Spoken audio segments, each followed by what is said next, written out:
Just when you thought they were done passing transparency laws, in this Direct Answers video, we're going to talk about the New York LLC Transparency Act, or NYLTA. And if you own an LLC in the state of New York, you're going to want to pay attention to this video. NYLTA is a new law that was signed on December 22nd, 2023, and it takes effect on December 21st, 2024. And it was passed for the same reason that the Corporate Transparency Act was passed, to curb illegal activity and to go after criminals who hide behind LLCs. What does NYLTA require? It requires all LLCs either formed in New York or registered to do business in New York to report certain ownership information to the New York Department of State. And as you can imagine, this rule was modeled after the CTA. A lot of the stuff when it comes to reporting companies and beneficial owners is all the same. And if you have any questions about reporting companies and beneficial ownership information, I've done a few YouTube videos on those topics. So if you're interested, please click the link in the description below to watch those. I should mention one critical difference between NYLTA and the CTA, and that is that NYLTA only applies to LLCs, whereas the CTA applies to other entities as well, like corporations and limited partnerships. A reporting company under NYLTA is the same as it is under the CTA, except that it only applies to LLCs. And on top of this, the reporting company exemptions under NYLTA are the same as they are under the CTA. If your LLC meets one of the reporting company exemptions under NYLTA, if you're a member or a manager, you must submit a statement to the New York Department of State indicating what exemption you're relying upon. And you don't have to do this under the CTA.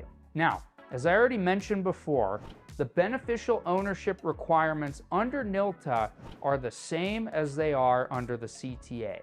This means that if you own more than 25% of the LLC, or you exercise substantial control of that LLC, then you would qualify as a beneficial owner under NYLTA. And if you meet NYLTA's beneficial ownership requirements, you must submit your name, your date of birth, your business address, and a government-issued ID to the New York Department of the State. Now, I should mention one critical difference here, and that is under the CTA, you're required to report your residential address, but under NYLTA, you're required to report your business address. Now, I should mention that the reporting requirements under NYLTA are much different than they are under the CTA. If you have an LLC that's already set up in New York, you're going to need to submit all this information to the New York Department of State by January 1st, 2025. Now, this is a little crazy because the Act takes effect on December 21st, 2024. So effectively, you only have 10 days to get that information in. However, the penalties under NYLTA are very different. If you don't report your information 2 years after the due date, which is on January 1st, 2025, then your LLC will be classified as delinquent. And if it's delinquent, then the New York Department of State will issue a notice of delinquency. And if you don't do anything 60 days after this notice, then your LLC could be slapped with a $250 fine.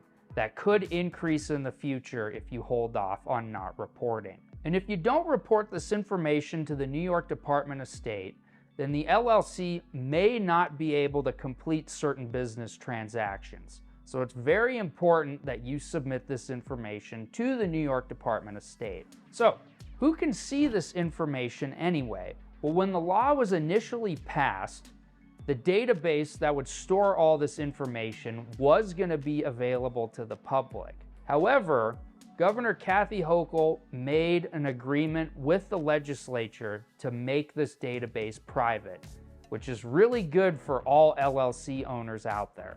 And the database that'll store this information is a lot like the CTA, whereby only certain government agencies and authorities can access it. What does this mean for LLC owners out there? Well, there's a good chance that other states could follow suit. Maybe California, maybe Illinois, who knows? Another interesting thing is that this law does not apply to corporations and limited partnerships, so maybe we'll see an increase in those. And last but not least, much like the FinCEN database that's going to store all the beneficial ownership information, this new database in New York will be a target-rich database for hackers, so we'll see what happens there. I also have a new book called The 5 Tricks to Teach Your Kids About Money. You can download the book for free by clicking the link in the description below. If you're looking to start a business, you can schedule a free 15-minute consultation with us at Corporate Direct by also clicking the link in the description below. And as always, please make sure to like, subscribe, leave a comment, and turn on that notification bell. And I should warn you, the contents of this video are not legal advice and no attorney-client relationship has been formed.